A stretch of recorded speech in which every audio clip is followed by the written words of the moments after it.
Welcome to Modern Management of the Older Adult, brought to you by the Institute of Clinical Excellence.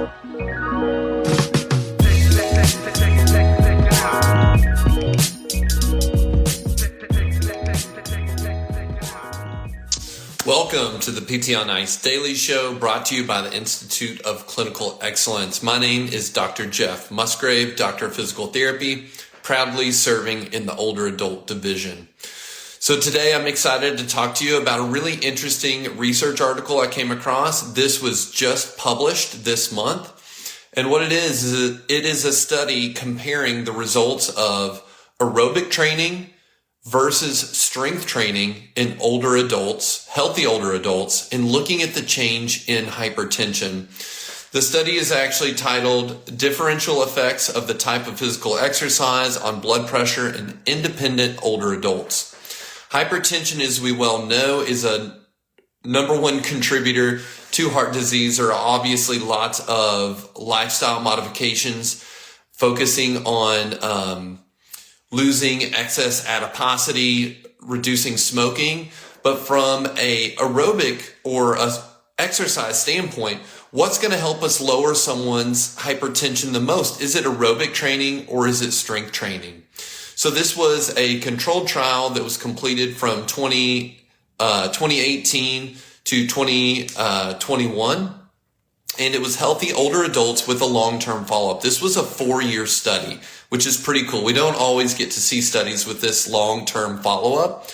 Group 1 was aerobic training. Group 2 was strength training.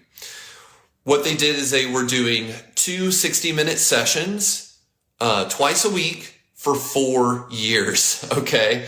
So both groups were able to reduce their systolic and their diastolic blood pressure.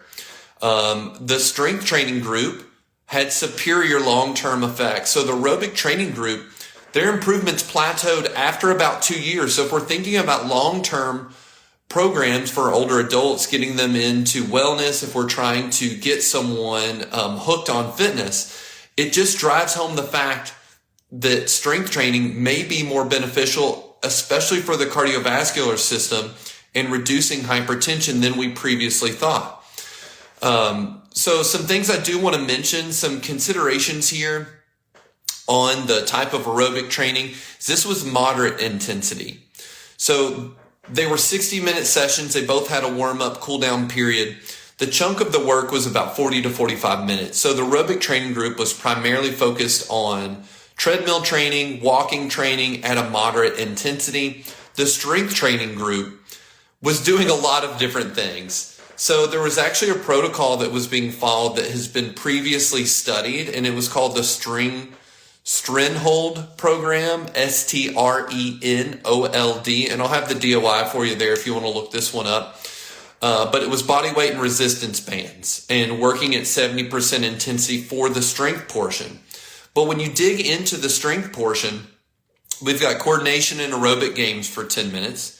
We've got strength training exercises with body weight and resistance, not very well described there. And Pilates, yoga, balance training were all thrown into that 40-minute period. So it would really be a stretch to say this was, when we think about 45 minutes of a strength training, it wasn't just classic functional training like deadlifts and squats and overhead press and those type of things. And it was resistance band. So on one hand, knowing that this was primarily body weight and resistance band, it's applicable and would be practical for a lot of older adults to do long term. However, when we think about strength training, if you've been in the ICE community for very long, we're thinking about barbells, dumbbells, kettlebells, and pushing a pretty high intensity.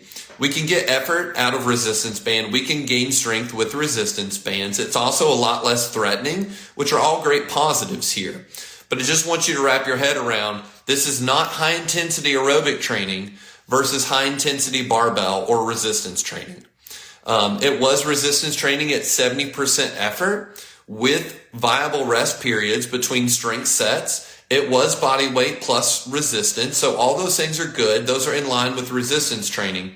But just to be clear, this is not high intensity interval training. It was moderate intensity 40-minute sessions primarily on the treadmill versus this like mixed modal strength training approach. Pilates is strength training. Yoga does have strength training, and bands and body weight do provide strength training, but it may not be what we're classically thinking of. So the good news is both were important. Both helped our clients get better. What they found is the strength training group, because they continued to get improvements after the 2-year mark, after the aerobic training group had plateaued. There may be greater benefits to doing strength training as a primary countermeasure to hypertension, which affects a lot of cardiovascular disease. Some caveats here, some things to think about. I would love to see a study that compared high intensity interval training with a long-term follow-up, which is a big ask, right? This is really incredible to have a 4-year study with outcomes. So I'd love to see a high intensity interval training. It is very well studied in the literature now that high intensity interval training is safe and effective not only in healthy populations, but also in those that have cardiac disease, people that have had strokes, people that have heart failure.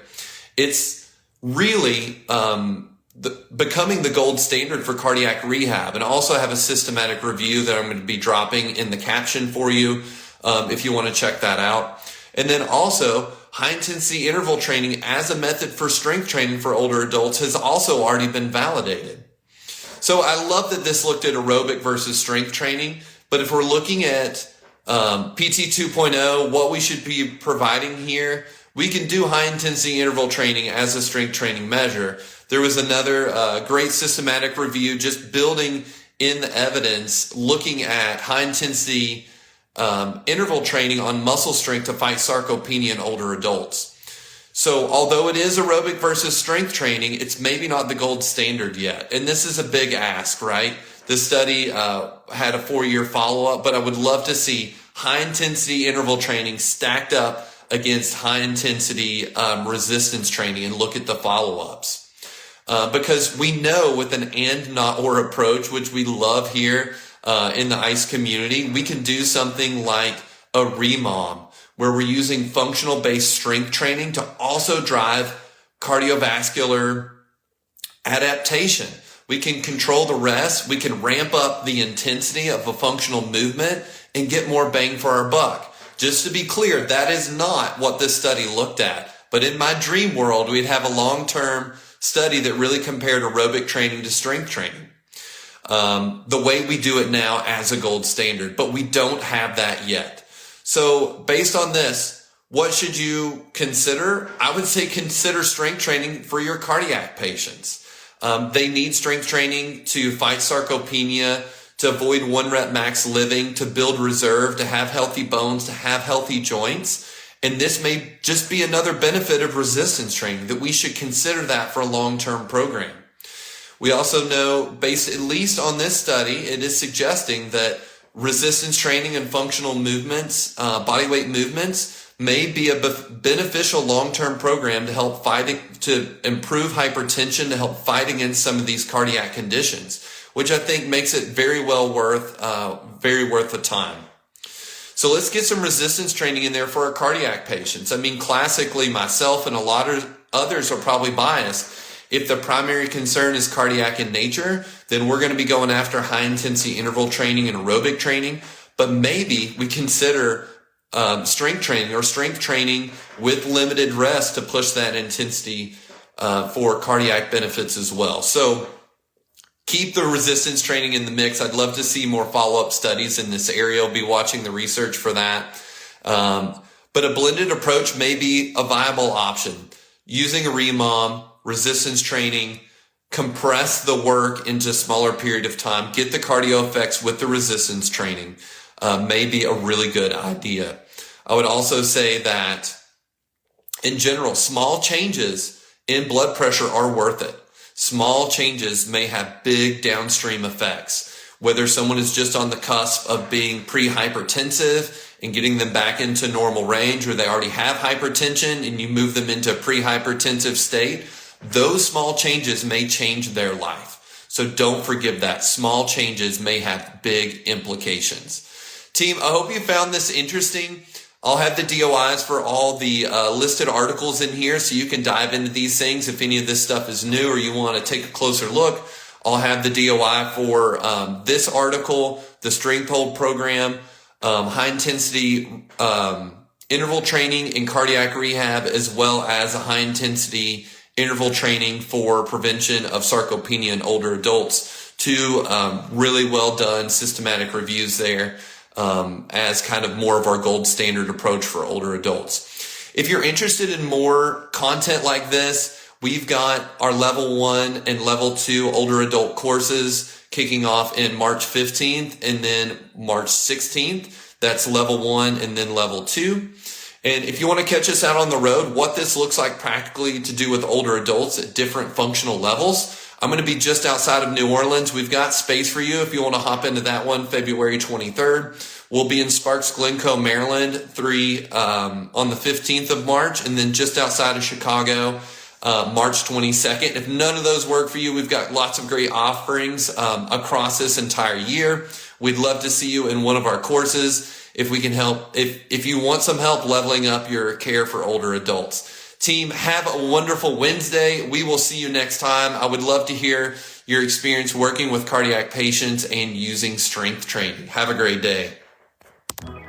Thank you for listening to the MMOA podcast.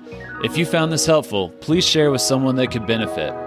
And if you're looking for more practical content to help you better serve older adults, head over to www.mmoa.online, where you can learn more about our free resources, our community, continuing education courses, and our certification. Once again, that's www.mmoa.online. Thanks for listening.